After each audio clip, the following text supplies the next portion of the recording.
Oh, for sake.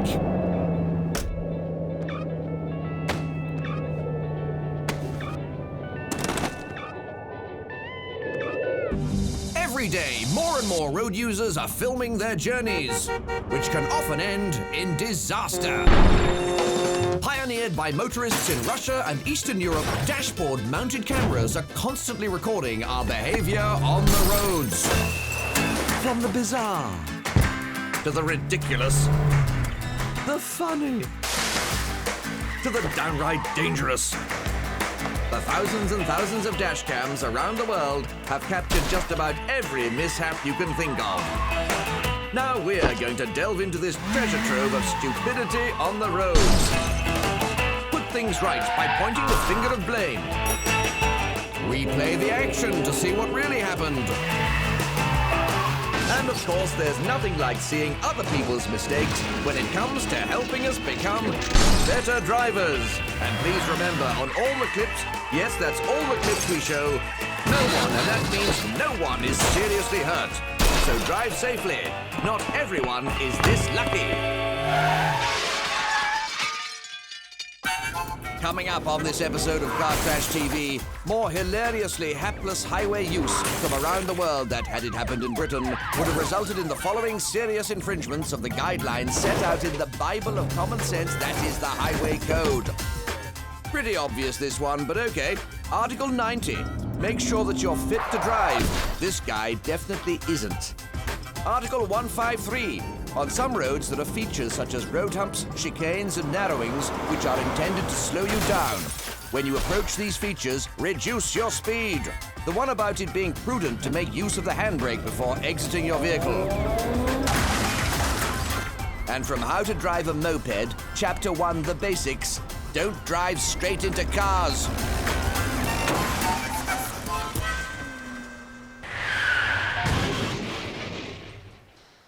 The definition of a speeder is a driver who exceeds the legal limit. Well, yes, I suppose that is accurate, but I'd like to go further, people.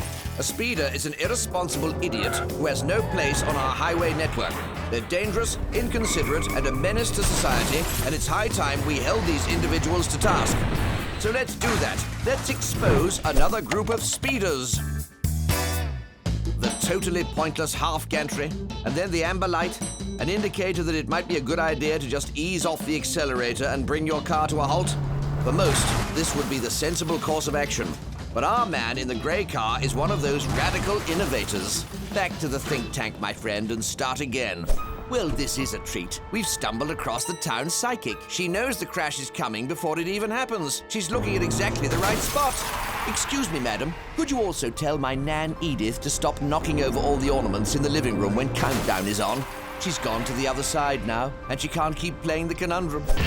If you and a friend both own terrible cars, you can arrange to meet at an opportune moment and write each other's vehicles off in an impromptu accident. Not behavior I condone, of course, but I always enjoy seeing someone get one over on an insurance company. Sorry, that was our lawyer who has asked me to stress that that was a joke and they didn't really do that. Boring maneuvers like turning a corner on the morning commute can be ever so tiresome, which is why I applaud this fellow for making life fun again. We need more of this kind of left-field thinking on our roads. Once in a while, a clip comes along that really gives me smug satisfaction. Coincidentally, these clips often involve expensive German cars and their drivers failing whilst trying to pull off outlandish overtaking. I wonder if there's a connection. So many empty billboards. The economy really is in a sorry state. But you haven't tuned in for highbrow business programming. You just want to see some crashes. Never let it be said I don't deliver. Oh, look, that tree is shaped like a Y. I wonder if it's trying to tell us something. Yes, Y indeed. Larder alert!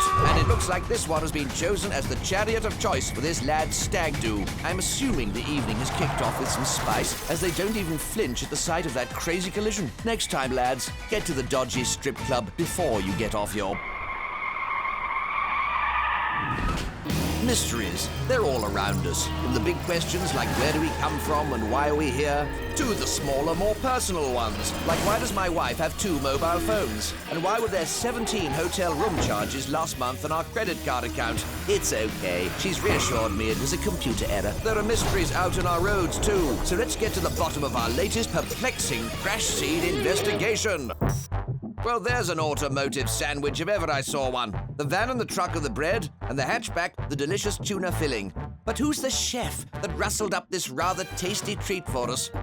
Is it Vehicle A, the van? Vehicle B, the fishy filling? Or Vehicle C, the truck? Think you know the answer? Trust me, you aren't going to guess this one. Prepare to have your sleuthing socks knocked off. Okay, there's the car, and there's the truck, but no sign of the van. Behind the camera, perhaps? Surely he can't be on the other side of the road, I hear you exclaim. Oh, yes, he can. Wow, that was unexpected. Hitchcock couldn't have written a better twist. Join me again soon for more Crash Scene Investigations. The definition of junction is a point where 2 or more things join, and the definition of jerk is delicious type of Caribbean chicken best served with Tabasco. Sorry. A jerk is someone who drives you mental with their tedious attention to detail. Sorry. The definition of jerk is a quick, sharp, sudden movement. In this next set of clips, you'll see plenty of things meeting and suddenly moving. It's the junction jerks. The thing about red lights is they normally signify, don't move. And if you've been driving for a while, you're meant to understand that. Now, look at this scooter scaring sausage for brains. This will be the last time he doesn't take on board the lesson about looking at the lights. That ridiculous building looks like a load of cardboard boxes piled on top of one another. It's so bad, every night the architect has to run away at speed. That's the 4th car he's written off this month. Just design a better building, mate. 4 zebra crossings at one intersection. Well, that's very nice for the obsessive compulsives amongst us. But who's supposed to cross when? Who's supposed to give way? This is going to cause issues. This driving instructor is so confident in his teaching ability that he's happy to let his students drive solo. I think that confidence might have been misplaced. And you've ruined your posh larder. Posh larder alert! The guy approaching this junction from the left had a red light, meaning 2 distinct options. The boring one was stop and wait for it to turn green. The fun one was hold your course and go for it. So hard to decide, isn't it? Hang on. That crash happened so fast I didn't get a chance to say anything. Play it back. Just because you have a green light doesn't mean you're safe when there are junction nutters about. Darkness, snow, icy roads, and speeding cars at a junction. What could possibly go wrong? Oh, that. Yes, I suppose that would do it. Of course, if you're worried about disrespectful drivers causing havoc by running red lights at junctions, the solution is simple. Get rid of the lights. In the resulting free-for-all, every junction jerk could legitimately say, I was right. Everyone will be so much happier. Is that an oil rig on top of that kiosk? Coming up later on Car Crash TV, there'll be car parts all over the road in appetite for deconstruction. Cars leaving the road in off-road rodeo. And I don't want to cause undue alarm, but watch out, there's a larder about. But first, a very quick start for this one, so I'll keep it brief. The SUV is about to reveal something in the road. I wonder what it might be. Can you guess what happens next? Make sure you're sitting down.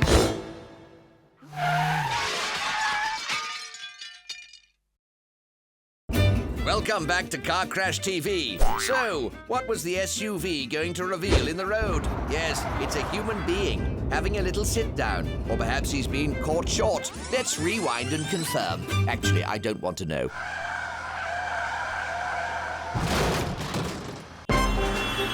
Breaking news. 10 hats on, everybody. We're at DEFCON 5. The threat alert is on red. This is the big one. The scenario we've been training for and preparing for our whole lives. We might not all make it. Casualties are inevitable, my friends. Brace yourselves. We have multiple larder alerts coming in from all around the world. Watch out, there's a larder about. Here in Cincinnati, even the very presence of a Lada has been enough to upset the equilibrium on the roads. So when this pair appeared in close proximity, a crash was inevitable. Nothing you could have done to stop that, I'm afraid, my friend. Here in Paris, we've discovered that the Lada does not recognize any road markings, junctions, or traffic signals. So, if you see one coming, just pull over, let them do their thing, and wait till the danger has passed.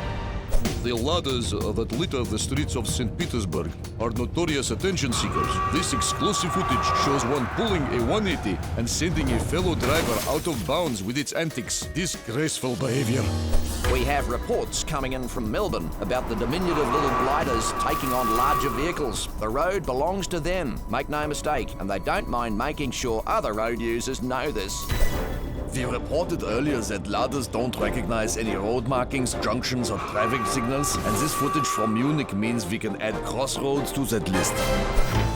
Just outside Dublin, where the roads are free of traffic, and it seems that it would be impossible for the Lada to cause an accident. But the nasty little blighter finds a way. Some brave souls in Madrid have tried to fight back and take on the little terrors head on, but their efforts are always in vain. We will never forget. And I'm afraid you cannot avoid these four-wheeled terrors. Yes, even in the glamorous locale of the Hollywood Hills, they will find you, and they will destroy you.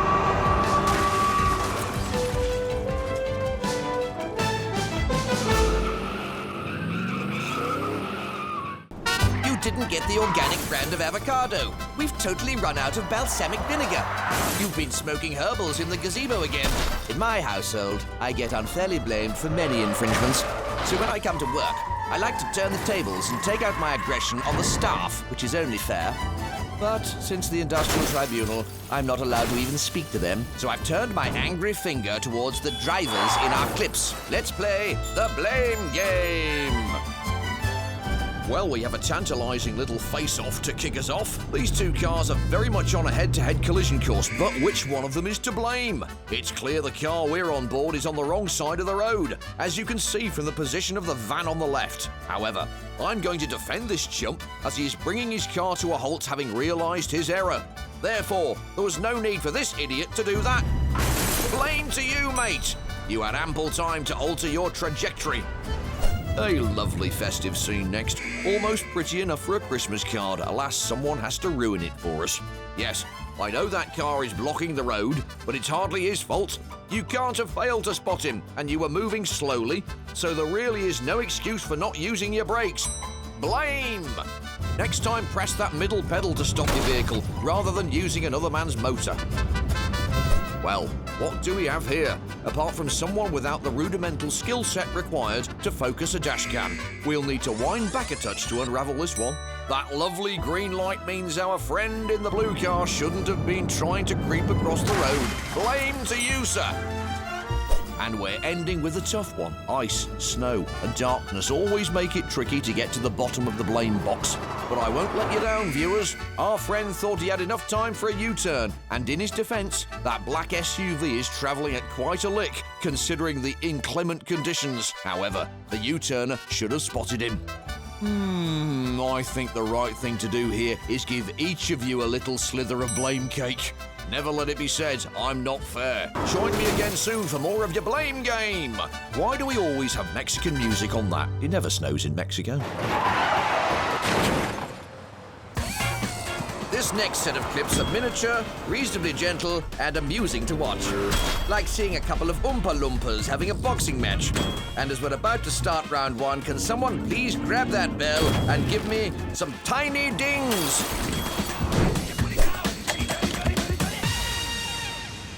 Nothing can make you feel more of a muppet than having a ding at 5 miles an hour in borderline standstill traffic. Oh, actually, having an entire platform of commuters watching you have that ding probably can. But you try negotiating a complicated contraflow system when you're made out of gingerbread. No opposable thumbs, you see. You can normally tell how sharp a driver is after an accident by how safely they park up to assess the damage. This bloke thinks that the middle of a busy intersection makes most sense, which leads me to believe that he has none. Sense, that is. Standing helplessly in the middle of the road isn't going to make that minuscule dent go away, mate. You need a panel beater with a toothbrush. I mean, look at it. That was a tiny ding, but this bloke is acting like it was a high-speed impact at Brands Hatch. Calm down, mate. Things can only get better. Hey, thank you. You can get your door t-shirts in the foyer. This NASA-style expert has been practicing the scientific theory of quantum tunneling and phasing, in which a solid object can pass through another solid object. As I say, it's a theory, so still very much in the testing phase. And now for a short film by French singer Serge Gainsbourg, in which black and white cars kiss, like the keys on a piano forming chords of sexy music, it says here. God, the French come up with some claptrap. Now this is kind. This chap's had the good manners to indicate before giving his fellow driver a tiny ding. Can't say he didn't give you fair notice. Sure, classic cars look gorgeous, but I'll take assisted braking systems any day of the week. And is it just my filthy mind, or does that signpost configuration bear a striking resemblance to a... Spare a thought for the motor vehicle. It always comes off the worse for wear following a road traffic accident. But people are more worried about themselves being in one piece than they are their car. Now take that thought and put it to the back of your mind. There's no time for sentiment on this show as we get ready to play Appetite for Deconstruction. A hapless car is about to be involved in an incident, and we want you to guess which part of its body it's going to lose as a result. Good, wholesome fun for all the family, I'm sure you'll agree. Let's rock! That's a very dark-looking sky. Is it the end of days? Is it finally happening? Or have I taken too much acid again? Anyway, it could be the end of days for that black car. But is this collision gonna see it be relieved of a hubcap, a number plate, or a bumper? It's a bumper, and fully deserved. Now head for the hills, people. The apocalypse is coming. I've come close to a brush with the Undertaker, usually at the end of a tour, but this is a different kind of Undertaker. No less sinister though, but unlike me, this Undertaker's gonna pay for his crimes. Will that payment be a bumper, a wheel, or a wing mirror? It was a wing mirror, and the white Undertaker gets away scot-free. Seems you and I both have luck on our side, brother. I've done some stupid things over the years, like that time in Berlin. I threw a television, a mattress and a groupie out the hotel window. Fortunately, the television was fine. Speaking of stupidity, is the traffic light jumper going to lose a bumper, a number plate, or a wing mirror? That's right, a bumper. I wonder how Helga with the limp is doing these days. And finally, a chance to see if I've still got the ability to write a decent lyric. Here goes. Ice and snow, a car part will go. It may be under manufacturer's warranty. Yes, still got it. Awesome. But which part? A wheel, a hubcap, or a bumper? It was a bumper. That car part is gone, and you're gonna have to pay for a new one. I'm on fire. Think it's time to get the band back together. Right, I'm gonna see if I can break our lead guitarist Keith out of his KO, and then we can start putting some tunes to these lyrics. Let's rock out again soon to more Appetite for Deconstruction. Well, friends, we've reached that time in the show when I get to take a back seat for a few minutes and pass the baton over to our American colleagues. I can almost smell the hay, leather, and root beer from here. No, it's not a Donald Trump rally. Little bit of politics there for you. It is, in fact, time for our drivers to settle into their saddles, secure their stirrups, and see how long they can keep their wagons on the trail. Can I get a yee-haw? This is Off-Road Rodeo. Well, howdy, folks, and welcome to the 27th Annual Off-Road Rodeo in association with Salty Sal's Southern Shrimp Shack in Savannah. We're on board with rookie Ralph Reinhardt, who hails from Roswell, New Mexico. When he's not riding rodeo, he can be found in his underground bunker cluttering up the internet with his tales of close encounters with the FBI, little green men, and that probe that got put where the sun don't shine.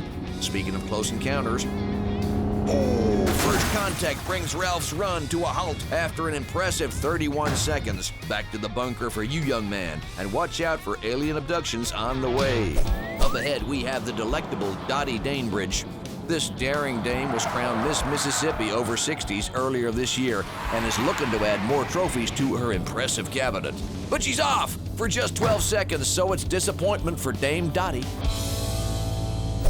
On board now with local chemist Carter Naismith riding in his home state of Wisconsin. Carter runs his pharmacy out of an old Winnebago, but rumor has it that he has 0 qualifications, and the only drugs he sells are those of the illicit variety, which explains his nickname, Crystal Carter.